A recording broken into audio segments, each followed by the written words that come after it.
It's about 2 weeks after the attack on an Abuja-Kaduna train. There are indications that negotiations are ongoing for the release of persons taken captive after the attack on the Kaduna-bound train. This is amid unclear demands by the assailants. Sifonise reports. It's nearly 2 weeks after an attack on a Kaduna-bound train claimed 8 lives and wounded many. Among the unspecified number of persons kidnapped by the assailants, only one has been released. The assailant had, in a video prior to the release of the managing director of the Bank of Agriculture, said they were not out for money. But they wanted something from the government, although conflicting reports claimed money had changed hands to secure the freedom of Alwan Ali Hassan. Or the bandits and terrorists that Sheikh Gumi met have had, over time, established links with the jihadists operating in the Sahel region in the northeast and the Sahel region of this. So if they begin to say, okay, they meant that the federal government knows some of their demand, I may think maybe it may be one of those, or it may be something we don't know. There are indications that negotiations are on for the release of others still in captivity, even though their captors are yet to make clear their demands. It has also emerged that the attackers may not just be bandits but jihadist fighters from a faction of Boko Haram in the Sambisa. Experts who examined the video clip but declined to be filmed say the approach is typical of Boko Haram but with elements of gunmen operating in the northwest of the country. While security forces have stepped up operations in the northwest, the spate of attacks in communities in the region has also increased. Weapon alone does not translate to victory in the battlefield. A lot of other things need to be in place before you can see the impact. You may have all the right weapon, but if you lack the morale, the resilience, the support, political will to do the fighting, it will not translate. I'll give you an example of what happened in Afghanistan. The security challenges in the country are constantly changing, just as security forces are also reviewing their strategy. Experts say that the result is not commensurate with the efforts. Sifon Asian, TVC News, Abuja. Let's talk this through by speaking with the Managing Director, Beacon Consulting, Dr. Kabiru Adamu, who is joining me for more to discuss on the issue of insecurity in Nigeria. I would like to start by asking you, how safe is Nigeria from foreign and domestic threats? Good afternoon. Unfortunately, the statistics available show that we are far from safe. We're a country where in 1 year alone, in 2021, at least 9,000 people died, depending on what database you decide to use. The most commonly used one is the one by Unclear. I also have one that I maintain in the consultancy I run. Now, of all the databases available, the figure ranges between 8,700 to about 9,300. So any country that has this number of persons being killed is unfortunately not safe.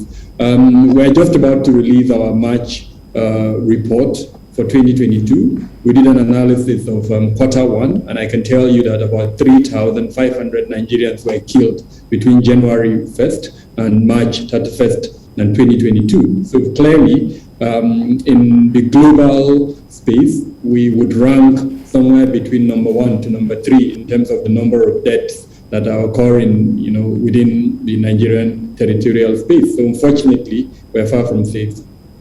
Well, we tend to always continue to hear from those in authority who will be saying that Nigeria, they are on top of the situation. For instance, the IGP Usman Alkali stated that during his deployment of personnel along the Abuja-Kaduna Expressway and Abuja-Kaduna Road in company of some senior officers, says that they will continue to that they assured that the force will always be on its toes to ensure public safety in Nigeria. We know what happened when it went to Abuja-Kaduna Expressway and declaring that the road is now safe. We know what happened, about 24 hours after. So how seriously would you take the words of those in authority? Do you think they're really on top of the situation?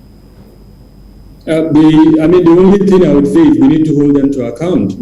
Currently we're not doing that, and that's why such statements can be made.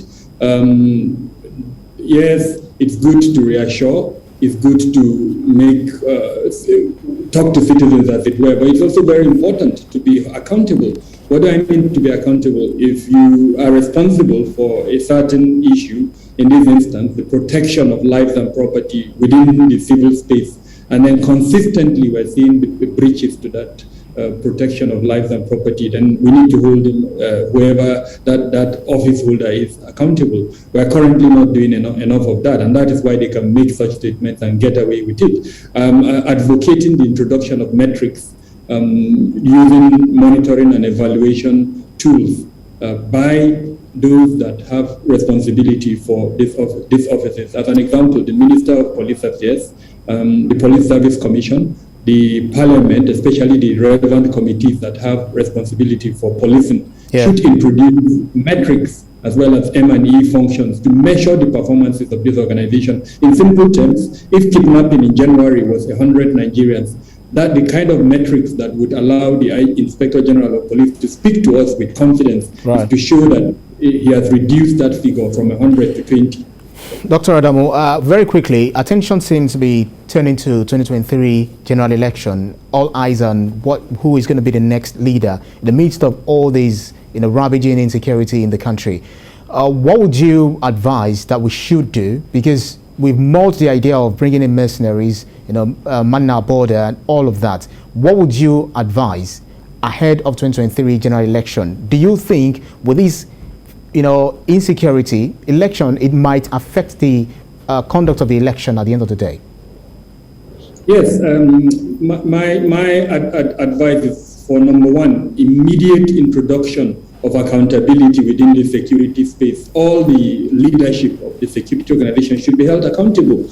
We're giving them funds, money. They should show us what they're doing with those funds in terms of how they are able to reduce the security threats that are around us in measurable terms. Number two, there should be clear directives to them, telling them that this is what, and that directive should come from the presidency, saying exactly that they want a reduction. As an example, they want the names, the profiles, the leadership of all the non-state actors that are involved in various security challenges within the country. And then, of course, an accountability measure that would make anyone who fails to fulfill that directed by Mr. President to either lose his seat or to be even in certain instances held liable for breach of the trust that has been held.